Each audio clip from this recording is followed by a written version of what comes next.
Hello, Anna Navarro. Hello, Brian. All right, it is Thursday. We just came from a Thursday live show that you were a part of. Yesterday, we found out I got a 3 a.m. call that Whoopi was not going to, she got hit by the flu pretty hard.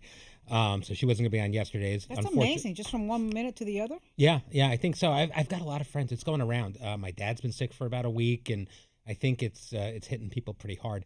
But well, I told you, I had the norovirus. Yeah. That hit me also from 1 minute to the other. I came within 30 seconds of puking on Mark Cuban. There's a lot. Oh, yeah, that's right. I forgot that story. There's a lot of stuff going around. There's also COVID's around again. It's really kind of tricky. So anyway, yesterday it was too late to get the Anna Navarro signal flown up in the sky to get you here. But so we did 4 people. Today we were lucky enough to have you, and it was a pretty good show, I thought. I thought so too. My favorite part probably happened off camera. We had great, charismatic, wonderful storyteller Griffin Dunn, great actor on the show today, and Joy on the commercial break. Why don't you tell us what happened during the photo we take? So we take pictures with the guests at the end of the segment, and Joy comes up to him and says, "Oh, you were so cute." And I said, "Oh, Joy, how nice." She goes, "No, not now. Then 30 years ago." But the best was at the very end of the show. Yes. When there was a group of students there from Georgia or somewhere. Yes. Who were in the audience. I think they were part of a group that one of our producers invited in. Mm-hmm. And so all of these proud young Georgia people, alum Robin Hummel. These young people are all lining up behind us to take a picture. And Joy turns around and goes, "Who are all these people?" Yeah, I'm here for it. She was in fine form today. Yeah, I'm here for unhinged Joy Behar. It's always enjoyable. And then I got a lovely shout out at the end. She talked about how much she loves me and how great I am on the air. That was nice. You know that's got to be that there's something. No, it's to make up for coming. the meeting this morning where she said, "You're not my boss," and stormed out of the room. So yeah, it's always fun here at The View. I used to have my grandson used to say that to me, like when he was like, "You're not the boss of me." You're not the boss of me, and storm out. Well, there you go. All right, let's talk about some politics. Oh, God. Trump has continued to dominate the news cycle this week, from congestion pricing in New York City, which I know to most of the country they probably don't understand or care about it. In New York, it's all people are talking about. Okay, I come here every week. I don't understand what the hell it is. I don't think anybody. Yeah, well, it's a thing. But and now he, in the context of that, he was calling himself a king. But then one of the biggest stories is the change in our stance about Russia and Ukraine. What impact is this going to have, do you think? It's pretty chilling. Oh, God, I think there's so much impact. And, I think about all these things that Trump does and think, look, if he was doing some of these things that he's doing in a surgical way, in a strategic, planned way, I don't think people would have an issue. If instead of pardoning 1,500 January 6 people, he had pardoned the ones that weren't violent criminals. If instead of picking up all sorts of immigrants and trying to portray everybody as criminals, he was only deporting the serious criminals.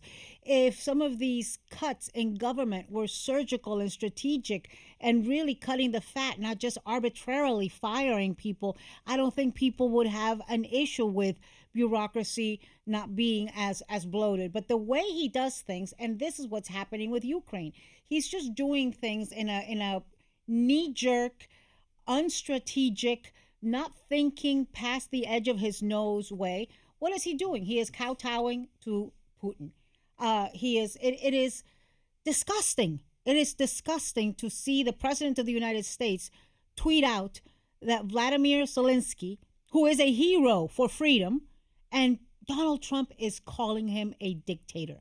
You know how we know Zelensky's not a dictator? Because if he was a dictator, Donald Trump would be his friend and would like him and would try to emulate him, as he does with Putin and Maduro and Erdogan and, all of these other strong men all over the world. Look, what's happening with Ukraine, frankly, also reminds me of what's happening with Venezuela and Trump. He has betrayed the Venezuelan opposition and has legitimized Maduro, who lost an election, and he has betrayed Volodymyr Zelenskyy and is, instead kowtowing to Putin. Why? We don't know. That's the question I would like answered. Why is he so beholden to Putin? And I also want to know where the hell all the Republicans are. all of those Republicans who would talk emotionally about Ukraine, all of those Republicans who for weeks would show up all over in the press with yellow and blue lapel pins for Ukraine, who would wear T-shirts, "We stand with Ukraine, we are Ukraine," who stood up and gave Zelenskyy a standing ovation when he came to a joint session of Congress, who would, hug and kiss the ambassador of Ukraine, that woman, every time she showed up anywhere. Where are they? They're silent because they are so afraid of Donald Trump. And if these Republicans don't start speaking up, they are the only way that we will have any guardrail, any possibility of any guardrail in the next 2 years, which is why I constantly say people need to get active and they need to get on the phones and call their representatives. Because the only way these people, you're starting to see some Republicans like Murkowski in Alaska. Why? Because she's got federal workers in the federal parks and federal lands in Alaska that have lost their jobs. You're starting to see some of the Republicans from places like Nebraska. Why? Because there's a bunch of farmers who have lost the ability to sell their crops to USAID. You're seeing, Republicans like Bill Cassidy talk about the cuts in NIH. Well, they need to hear from their constituents and from the American people that we are pissed off and we're not going to take this and that we're going to vote against them. So they need to be more afraid of us than they are of Trump. Well, speaking of this, because about what people should be doing, James Carville, longtime Democratic political strategist, he's been speaking out to say that the Democrats should just play possum, to let it go, don't get in the way of it. And we've heard this from a few people. Some of the people on our table feel this way too. Others do not. What are your thoughts when you hear that? Okay, first of all, I think James Carville should play possum, okay? James, who I like very much, admire greatly, has done great things in politics, was great running Bill Clinton's campaign, 30, 35 years ago? But James Carville today, like many other people who are saying that we should just chill and relax and play possum, many of those people are not directly affected by the chaos that Trump is causing, right? Because if you are rich, if you can afford eggs at $3 a piece, if you are documented, if you are legal in this country, if you don't work for the federal government, if you are not LGBTQ or, God forbid, transgender, then maybe you don't feel targeted.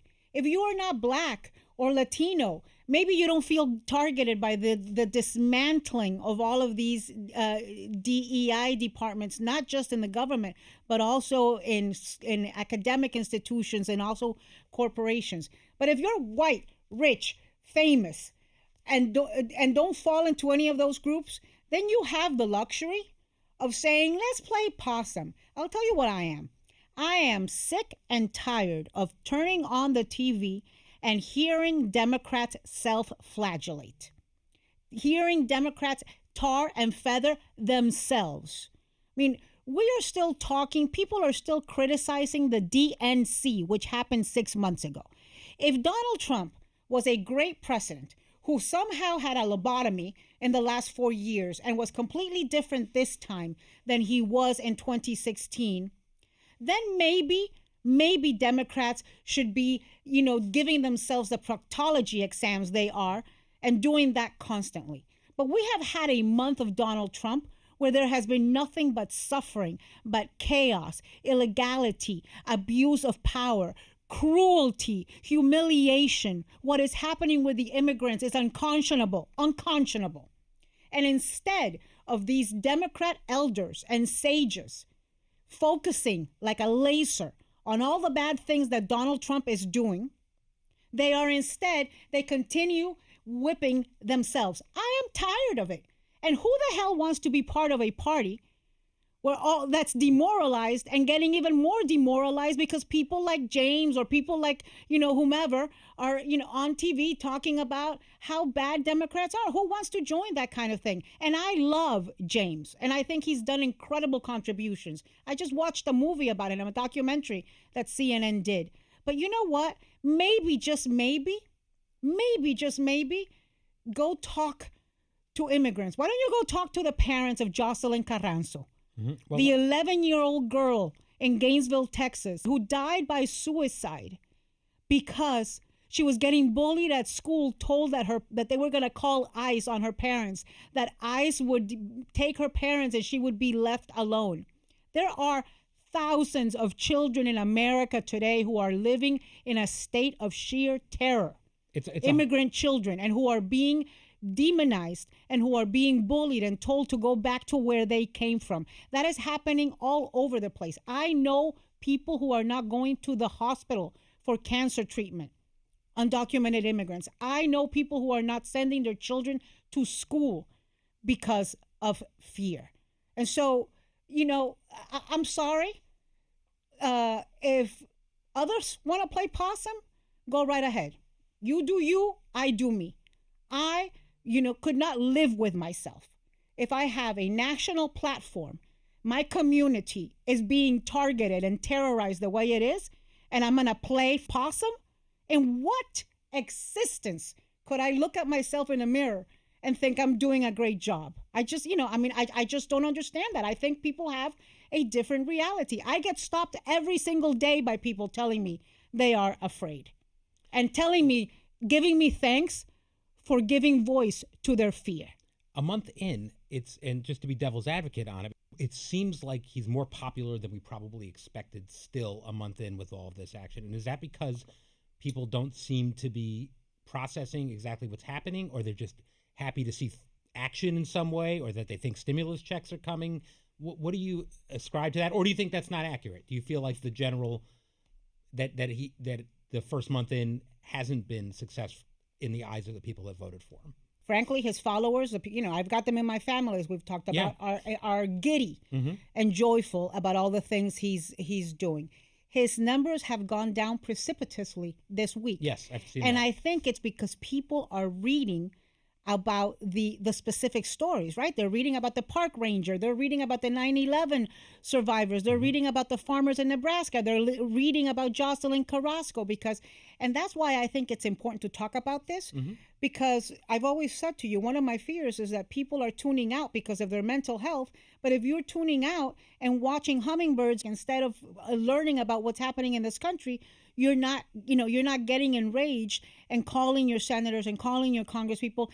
There's impromptu protests happening all over America in 20-degree weather. People protesting about these firings that are affecting tens and tens of thousands of people. I mean, he's cutting off aid for starving children in Africa, and in the meantime, spending tens of millions every time he goes on an ego trip and shows up at the Super Bowl or shows up at the Daytona 500 or spends 3 days golfing in Florida. Yesterday, he had the gall to say that he was against federal workers working from home because instead of work, they were going to be playing golf. Really? Yesterday, he took a 25-minute Air Force One ride between Palm Beach and Miami. It takes a little bit over an hour, that drive. And it cost over $1 million for that. And in the meantime, there's people wondering how they're going to feed their families because they are getting arbitrarily fired. And the eggs, remember when he was going to slash the groceries? Right. So, so I think the reason his numbers have gone down in the last week is because we are hearing from real people, not elected officials, not talking heads, real people who are sharing their anger, their pain, their sense of betrayal. Some of these people are Trump voters. All those farmers who can't sell their grain out, Trump voters. All those Venezuelans in Miami who are furious that he negotiated with Maduro and that he's taken temporary protective status from their compatriots, Trump voters. Jesus, have I even let you say hello today? I mean, I do enjoy these Fridays. I don't really have to do too much. I just show up and say hello. I do want to ask you about something, though. Go ahead. And I don't know if this is for public consumption because I forgot to ask you, but you told me the other day that I was trying to reach you the other day. I was mad that you weren't responding quickly. Yes. And you were at dinner. You were like at a dinner that I want to hear about. Oh, Can you tell me? I haven't told this story. Yeah.